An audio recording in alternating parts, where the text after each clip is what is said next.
Hello दोस्तों, नमस्कार। आपके अपने यूट्यूब चैनल एनालिसिस क्लास में स्वागत है। देखिए दोस्तों, आज की इस क्लास में यूजी सेमेस्टर 5 इकोनॉमिक्स ऑनर्स, अगर आपका मेजर पेपर इकोनॉमिक्स है सेमेस्टर 5 और सेशन 2022-26 के अंतर्गत आपका अगर बीबीएम के विषय है तो आपको मेजर पेपर 9 में पढ़ना है हिस्ट्री ऑफ इकोनॉमिक थॉट। ठीक है, तो इसी से संबंधित एक हम इंपॉर्टेंट क्वेश्चन आंसर करवाने वाले जो आपके एग्जाम के विषय बहुत ही महत्वपूर्ण प्रश्न है।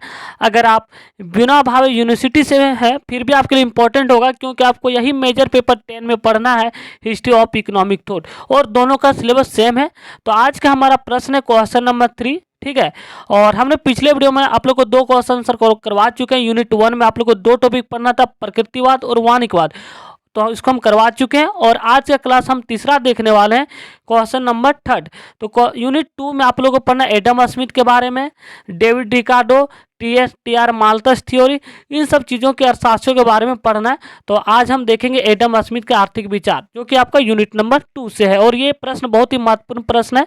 तो हमारा आज का प्रश्न है एडम स्मिथ के आर्थिक विचारों का वर्णन करें। और कभी कभार जो शॉर्ट टाइप के प्रश्न पूछ लिया जाता है, डिवीजन ऑफ लेबर यानी कि श्रम विभाजन पर संक्षिप्त टिप्पणी लिखे, शॉर्ट टाइप के प्रश्न में। तो चलिए हम आंसर को बिल्कुल सरल शब्दों में समझने वाले हैं, ताकि आप एग्जाम पेपर में बहुत आसानी से अपने शब्दों में लिख सकते हैं।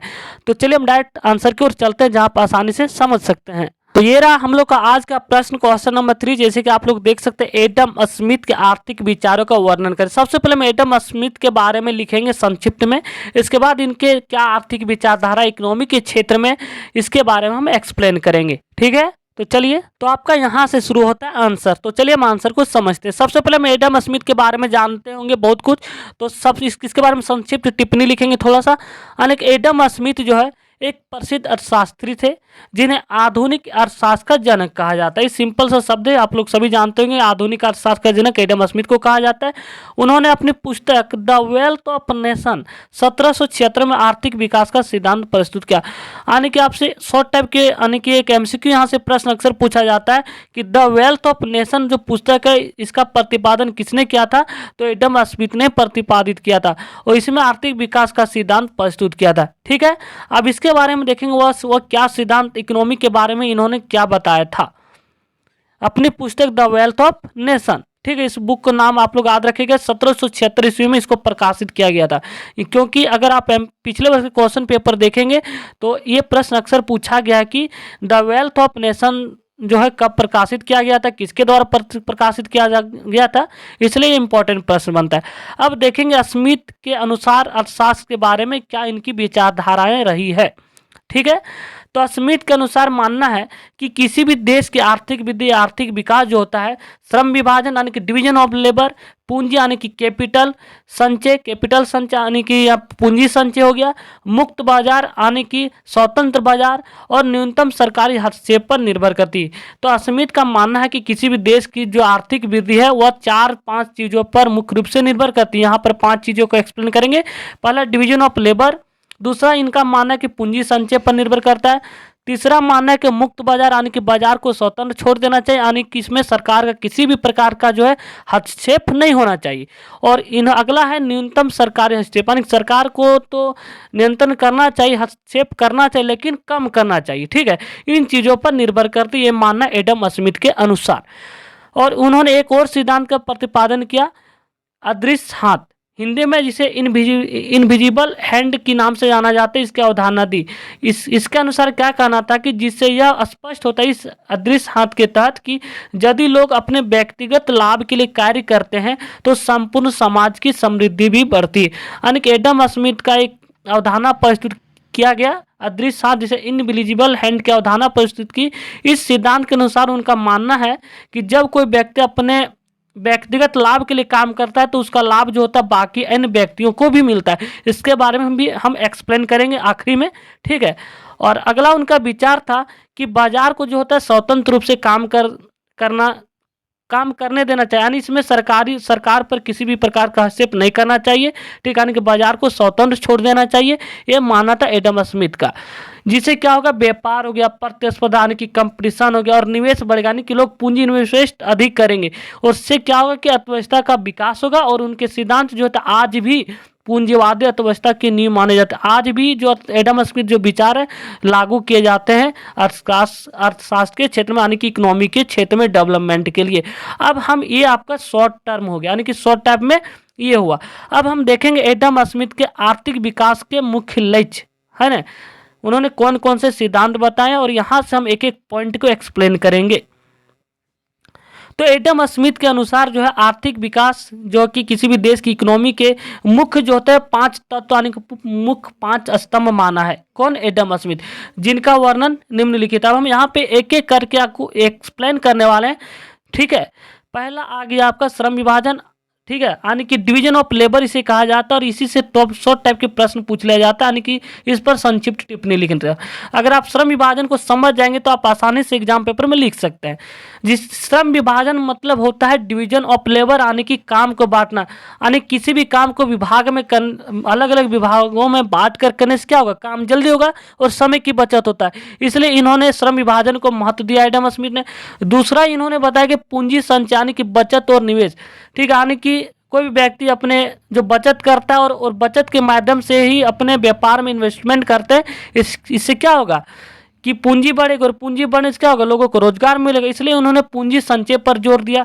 तीसरा उनका महत्व है स्वतंत्र बाजार, यानी कि बाजार को जो होता है स्वतंत्र रूप से छोड़ देना चाहिए, यानी सरकार का इसमें किसी भी प्रकार का हस्तक्षेप नहीं करना चाहिए, ठीक है। चौथा इन्होंने स्तंभ माना अदृश्य हाथ, यानी कि इनविजिबल हैंड का सिद्धांत प्रतिपादित किया। इसके अनुसार जब कोई व्यक्ति जो है अपने लाभ के लिए कोई काम करता है तो इसका लाभ सभी को मिलेगा। इसके बारे में हम देखेंगे, ठीक है, एक उदाहरण के माध्यम से आप बहुत आसानी से समझ पाएंगे। पांचवा इन्होंने स्तंभ माना किसी भी देश की इकोनॉमी की कि सरकार की सीमित भूमिका होनी चाहिए, यानी कि जब किसी भी अर्थव्यवस्था में सरकार की जो होता है कम से कम हस्तक्षेप करना चाहिए, ठीक है, लेकिन करना चाहिए लेकिन बहुत कम, सुरक्षा के मायने में कर सकते हैं लेकिन हर चीज में नहीं। छठा है आपका प्रतिस्पर्धा और नवाचार। तो चले मैं एक एक पॉइंट को हम एक्सप्लेन करने वाले, जिनमें से पहला आपका हो गया श्रम विभाजन, यानी कि डिवीजन ऑफ लेबर कहा गया है, ठीक है, इसको इंग्लिश में डिवीजन ऑफ लेबर कहा जाता है, यानी कि काम को बांटना। इस चीज को जो है एडम स्मिथ ने काफी महत्व दिया और ये किसी भी देश की इकोनॉमी के लिए इसे सबसे महत्वपूर्ण स्तंभ माना है, श्रम विभाजन, यानी कि डिवीजन ऑफ लेबर, यानी कि काम को बांटना। तो आइए हम समझते हैं कि डिवीजन ऑफ लेबर क्या होता है। तो आइए हम सबसे पहले समझते हैं डिवीजन ऑफ लेबर क्या है, ठीक है, यानी कि इन्होंने श्रम विभाजन को क्यों महत्व दिया किसी भी देश की इकोनॉमी के लिए। तो एडम स्मिथ का कहना था कि जब कोई काम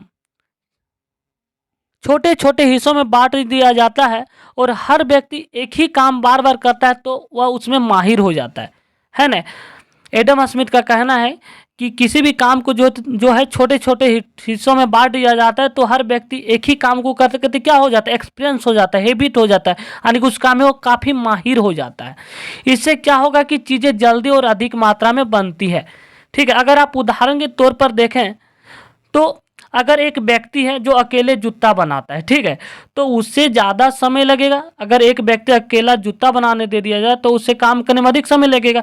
और यही काम को अगर हम अलग अलग विभाग में बांट जाए, जैसे कि, लेकिन अगर अलग अलग लोग जूते काटने के लिए एक अलग विभाग होगा, सिलने के लिए अलग आदमी होगा, इसको पैक करने के लिए अलग का काम होगा, तो क्या होगा, इससे क्या होगा, समय की बचत होगी, जिससे उत्पादन कई गुना बढ़ जाएगा। इसलिए इन्होंने श्रम विभाजन को महत्व दिया, ठीक है। यही आपका हो गया श्रम विभाजन, यानी कामों को बांट कर करना, अलग अलग विभाग में बांट कर करना, ताकि इससे क्या होगा, समय की बचत होगी और उत्पादन में हम कई गुना बढ़ा सकते हैं। एक व्यक्ति यानी कि एक अकेला काम करना और एक तरफ विभाग में बांट करना, तो विभागों में बांट कर जो होता है अधिक काम होगा।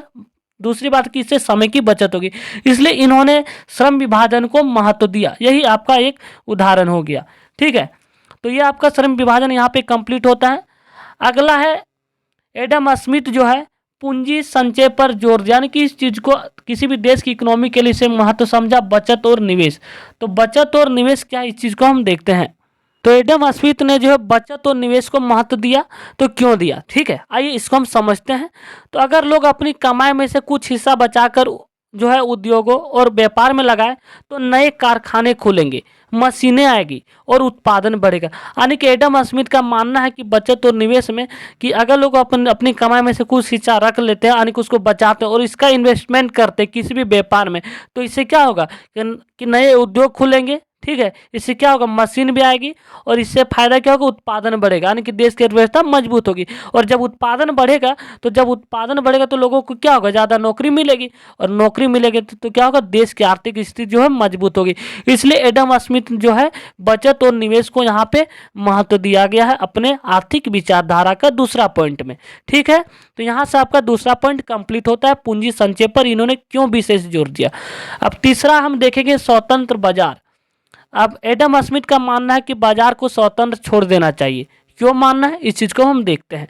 तो एडम स्मिथ का मानना था कि सरकार को आर्थिक मामलों में कम से कम हस्तक्षेप करना चाहिए, ये मानना एडम स्मिथ को, और व्यापार मुद्दों को स्वतंत्र रूप से काम करने देना चाहिए, ये मानना है एडम स्मिथ को। जब व्यापारी और उपभोक्ता अपने लाभ के लिए काम करते तो पूरी अर्थव्यवस्था अपने आप संतुलित हो जाती है। यानी कि एडम स्मिथ का मानना है कि सरकार को जो है आर्थिक मामलों में किसी भी प्रकार का हस्तक्षेप नहीं करना चाहिए, चाहे वह व्यापार के क्षेत्र में हो चाहे उद्योग के क्षेत्र में। ठीक है, और जब व्यापारी और उपभोक्ता अपने लाभ के लिए काम करेंगे तो पूरी अर्थव्यवस्था अपने आप संतुलित हो जाती है। तो इसलिए बाजार को स्वतंत्र रहने के लिए कहा गया एडम स्मिथ के अनुसार, यानी कि इसमें सरकार का किसी भी प्रकार का हस्तक्षेप करने के लिए अनुमति नहीं दी है एडम स्मिथ के अपने आर्थिक सिद्धांत में। अगर एक उदाहरण के तौर पर यहाँ पर हम समझ सकते हैं कि मान लीजिए एक गांव में दो किसान रहते हैं, एक है राम और श्याम। ठीक है, इस उदाहरण के माध्यम से आपका यहाँ पे क्लियर हो जाएगा।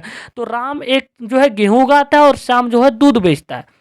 ठीक है, दोनों अपनी ज़रूरतें पूरी करने के लिए क्या करते हैं, एक दूसरे से सामान खरीदते बेचते, यानी कि हमको गेहूं की ज़रूरत है यानी तो हम इससे ले लें, अगर दूध की ज़रूरत है तो उससे ले, यानी कि राम गेहूं उगाता है उसको चाहिए दूध तो श्याम से लेता है, और अगर श्याम को गेहूं चाहिए तो वह राम से ले लेता है, यानी कि वह दोनों को एक दूसरे विनिमय प्रणाली के द्वारा सामान को खरीदते और बेचते हैं। अगर सरकार उनके व्यापार में हस्तक्षेप नहीं करती तो वे अपने अनुसार कीमत तय कर सकते थे, यानी कि अगर गेहूं का रेट 24 रुपया है और दूध का रेट 60 रुपये, ये सरकार द्वारा निर्धारित। अगर ये रेट नहीं सरकार द्वारा निर्धारित की जाती तो हम अपने मन मर्जी के हिसाब से अनुसार कीमत तय करते और क्या होता, बाजार की मांग के अनुसार उत्पादन कर सकते हैं। तो इससे क्या होगा, पूरी अर्थव्यवस्था लाभ में रहती। लेकिन कहीं ना कहीं इस सिद्धांत की आलोचना की गई, आगे चलकर हम देखेंगे एडम स्मिथ के इस सिद्धांत की जो है आलोचना की गई, क्योंकि अगर सरकार इस पर हस्तक्षेप नहीं करेगी तो बहुत सी निजी कंपनियां जो मजदूरों का शोषण करेंगे, अपने हिसाब से काम को करने देंगे और काम करने के समय को इन्हों बढ़ा देगा। तो ये सभी क्या है, आलोचना है। लेकिन ये सिद्धांत इनका मानना एडम स्मिथ का सही है, लेकिन आगे चलकर इन सिद्धांत की आलोचनाएं की गई है। ठीक है, तो ये आपका उदाहरण था। अब एडम स्मिथ का चौथा सिद्धांत प्रस्तुत किया था इसी बुक में, द वेल्थ ऑफ नेशन में, है ना। तो चौथा आपका है अदृश्य हाथ, जिसे इनविजिबल हैंड का सिद्धांत कहा जाता है। इस सिद्धांत के अनुसार एडम स्मिथ का क्या कहना है, आइए इस चीज़ को हम समझते हैं। तो एडम स्मिथ का मानना था कि अगर हर व्यक्ति अपने व्यक्तिगत लाभ के लिए काम करता है तो वह अनजाने में पूरे समाज के हित में भी योगदान देता है, इसे इन्होंने अदृश्य हाथ कहा। तो यहाँ पे जो है एडम स्मिथ ने एक इनविजिबल हैंड का सिद्धांत दिया। इस सिद्धांत के अनुसार एडम स्मिथ क्या कहना चाहता है कि अगर कोई व्यक्ति अपने फायदे के लिए, अपने व्यक्तिगत लाभ के लिए कोई काम करे तो इसका लाभ जो होता है बाकी सदस्य को भी मिलता है, पूरे समाज को मिलता है। ठीक है, ये मानना अदृश्य हाथ का सिद्धांत के अनुसार एडम स्मिथ का। तो आइए इसको हम एक उदाहरण के माध्यम से यहाँ पर हम सिद्ध करेंगे क्या वास्तव में ऐसा लाभ सभी को मिलता है। तो आइए एक उदाहरण यहाँ पे बहुत अच्छा दिया हुआ है कि मान लीजिए कि एक मिठाई की दुकान है। ठीक है, तो दुकान का मालिक अपने मुनाफे के लिए, यानी कि यहाँ पर अपने फायदे के लिए, अपने निजी स्वार्थ के लिए वह क्या करता है, एक स्वादिष्ट मिठाई बनाता है ताकि उसका माल जो होता है बाजार में उनका ही माल बिके और अधिक मात्रा में बिके और अच्छे दाम पर बेचता है एक मिठाई दुकान वाला। तो ग्राहक जो है अच्छी मिठाई खरीदते हैं और वह संतुष्ट होते हैं। अगर अच्छी मिठाई मिलता है तो ग्राहक भी यहाँ संतुष्ट हो जाता है। तो इस प्रक्रिया में देखा जाए तो मिठाई वाला जो है अपने फायदे के लिए तो काम कर रहा है। क्यों? क्योंकि वो अपने फायदे के लिए अच्छे माल, यानी कि अच्छा क्वालिटी वाला मिठाई बनाता है। लेकिन उसके काम से क्या होगा, पूरे समाज को भी फायदा हो रहा है, क्योंकि लोगों को अच्छी मिठाई मिल रही है। यानी कि एक कस्टमर, यानी कि एक दुकानदार अपने फायदे, निजी स्वाद के लिए वह स्वादिष्ट मिठाई बना रहा है। इस प्रकार यहाँ पर जो है कस्टमर को भी फायदा होता है। ठीक है, तो इसी को हमने ये एडम स्मिथ का इनविजिबल हैंड यानी कि अदृश्य हाथ का सिद्धांत का प्रतिपादन किया था। उम्मीद करता है आप उदाहरण को समझ गए होंगे और आप अपने शब्दों में लिख सकते हैं कि जो है हर व्यक्ति अपने व्यक्तिगत लाभ के लिए तो काम करता है, लेकिन सिर्फ क्या होता है पूरे समाज को भी फायदा मिलता है। तो इसी को इनविजिबल हैंड का सिद्धांत कहा गया एडम स्मिथ के द्वारा। ठीक है, तो आइए हम अगला पॉइंट को देखते हैं। 5वां पॉइंट है आपका अंतर्राष्ट्रीय व्यापार का। इसमें से एडम स्मिथ ने सापेक्ष लाभ का सिद्धांत दिया, यानी कि अपने आर्थिक विकास में जो है एडम स्मिथ ने सापेक्ष लाभ का सिद्धांत दिया। तो आइए समझते हैं सापेक्ष लाभ का सिद्धांत क्या है। तो इसके अनुसार क्या है कि हर देश को उन वस्तुओं का उत्पादन करना चाहिए जिसमें जो है वह अधिक कुशल हो, यानी कि वो काम करने में सक्षम हो, और अन्य वस्तुओं को उन देशों से लेना चाहिए जो उन्हें सस्ते और अच्छी गुणवत्ता में बना सकते हैं। इससे क्या होगा कि सभी देशों को लाभ होगा और वैश्विक आर्थिक विकास संभव होगा, यानी कि दोनों के बीच जो होता है संधि होगा यहाँ पे। तो आप यहाँ पे सिंपल सी भाषा में समझ सकते हैं कि अर्थात में कि हर देश को उन्हीं चीज़ों का उत्पादन करना चाहिए जिसमें वो अच्छा हो, और बाकी चीज़ें जो होता है दूसरे देशों से लेनी चाहिए जिसमें आप सक्षम नहीं है। ठीक है, तो वह दूसरे देशों से लेना चाहिए, यानी कि एक दूसरे के बीच आदान प्रदान होना चाहिए। इससे क्या होगा कि व्यापार और बढ़ेगा और संसाधनों का सही इस्तेमाल हो पाएगा और सभी देशों का इससे फायदा होगा। आइए एक उदाहरण से हम यहाँ पर क्लियर करते हैं। मान लीजिए कि भारत में जो होता है आम की खेती अच्छी होती, ठीक है, बिल्कुल सही बात है, और अमेरिका में मशीनों का उत्पादन अधिक कुशलता से होता है। तो अगर देखा जाए तो भारत जो होता है आम की खेती के लिए अच्छी है और अमेरिका जो है मशीन उत्पादन के लिए अधिक कुशल होता है।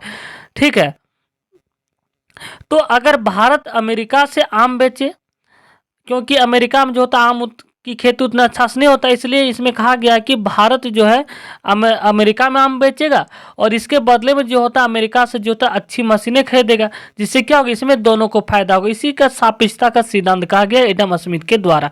तो यहाँ पर यही चीज़ पे कहा गया है कि अर्थात हर देश को उन्हीं चीज़ों का उत्पादन करना चाहिए जिसमें वो सबसे अच्छा हो, और जो होता है जो बाकी चीज़ें जो है दूसरे देशों से लेनी चाहिए, और इससे क्या होगा व्यापार बढ़ेगा और संसाधनों का सही इस्तेमाल हो पाएगा, और इससे क्या होगा दोनों देशों के बीच फायदा होगा।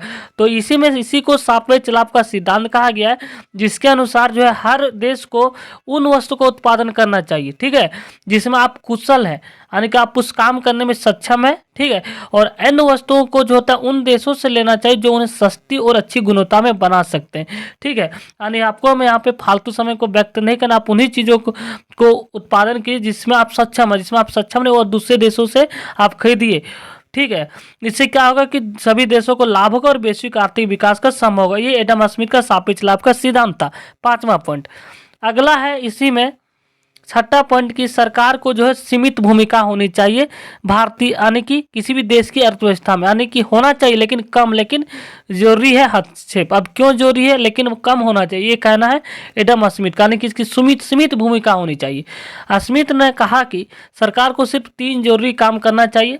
ठीक है, 3 चीज़ों में यानी कि हस्तक्षेप करना चाहिए किसी भी देश को, जिनमें से पहला कि देश की रक्षा के लिए, यानी कि बाहरी दुश्मनों से रक्षा करने के लिए। दूसरा इन्होंने बताया कानून और न्याय व्यवस्था को रखने के लिए जो है हस्तक्षेप करना, यानी कि अपराधों को रोकना, संपत्ति की रक्षा करने की जिम्मेदारी, इस सरकार की जिम्मेदारी को ये मानता है एडम स्मिथ के द्वारा सिद्धांत में। तीसरा इन्होंने माना कि सड़क, पुल और बुनियादी सुविधाएं जो होनी चाहिए उत्पादन में, वस्तुओं के उत्पादन में, जैसे वे चीज़ें बनाना जिनमें निजी व्यापारी निवेश नहीं करते, इन 3 चीज़ों में सरकार को होता है कि हस्तक्षेप करे, लेकिन बाकी चीज़ों में ना करे। ये माना एडम स्मिथ का। ठीक है, अगला पॉइंट एडम स्मिथ का 6ठा पॉइंट की प्रतिस्पर्धा और नवाचार। तो ये समझते हैं कि प्रतिस्पर्धा और नवाचार क्या होता है। तो एडम स्मिथ का इसमें मानना था कि जब बाजार में स्वतंत्र प्रतिस्पर्धा होगी तो व्यापारी और उत्पादक अपने उत्पादों की गुणवत्ता सुधारने और लागत घटाने के लिए नए नए तरीके अपनाएंगे। इससे क्या होगा कि अर्थव्यवस्था में नवाचार बढ़ेगा, जिससे नए उद्योग विकसित होंगे और देश का आर्थिक विकास जो होता है तेजी से बढ़ेगा। यानी कि इसका कहने का अर्थ ये हुआ कि जब बाजार में स्वतंत्र प्रतिस्पर्धा होगी, यानी कि बाजार में जो होता है प्रतिस्पर्धा, यानी कि जब कंपटीशन होगी तो सब कुछ चाहेगा कि हमारा उत्पादन अधिक से अधिक बिके। तो इसका कहना है कि इससे क्या होगा कि व्यापारी और उत्पादक जो होता है अपने उत्पादों की गुणवत्ता सुधारने और यानी कि आप जो वस्तु होगा उसके क्वालिटी में सुधार करेगा, ठीक है, और उसको लागत यानी कि उसका कम कीमत के लिए जो होता है नए नए तरीके अपनाएंगे अपने वस्तुओं को बेचने के लिए। इसी को इन्होंने स्वतंत्र प्रतिस्पर्धा होगी, इसका कहने का मतलब ये हुआ, ठीक है। इससे क्या होगा कि अर्थव्यवस्था में नवाचार बढ़ेगा, जिससे क्या क्या होगा कि नए उद्योग विकसित हो पाएंगे, और इससे क्या होगा देश का आर्थिक विकास तेजी से होगा। तो ये सिद्धांत आपका एडम स्मिथ का छठा पॉइंट, प्रतिस्पर्धा और नवाचार, यानी कि बाजार को खुली प्रतिस्पर्धा होनी चाहिए, यानी कि खुले बाजार में जो होता है कंपटीशन होनी चाहिए, ताकि हर व्यक्ति हर उत्पादक यही चाहेगा कि हमारा वस्तु जो है अच्छा होना चाहिए, क्वालिटी बेस्ट होना चाहिए और उसका कीमत कम होगा, क्योंकि कंपटीशन बढ़ेगा, सब कुछ चाहेगा कम कीमत पर हम अधिक बेचे।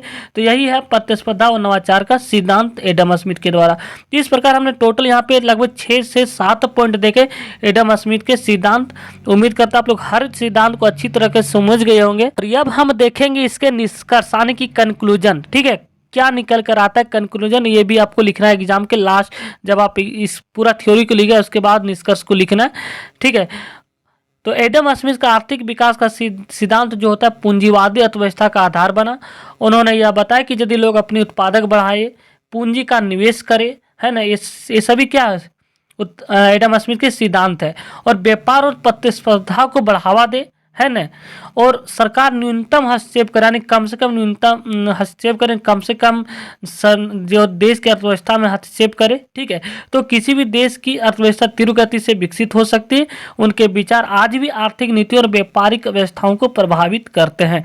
तो इस प्रकार आप लोग को यहाँ पे पूरा कंप्लीट होता है एडम स्मिथ के सिद्धांत, आर्थिक विचार। तो इस प्रकार हमने टोटल 6 से 7 पॉइंट देखा, जिन्होंने पहला इन्होंने बताया कि, तो इन्होंने पहला जो बताया श्रम विभाजन, यानी कि काम को जो होता है अलग अलग विभाग में बांट कर करना चाहिए, तभी आर्थिक विकास संभव।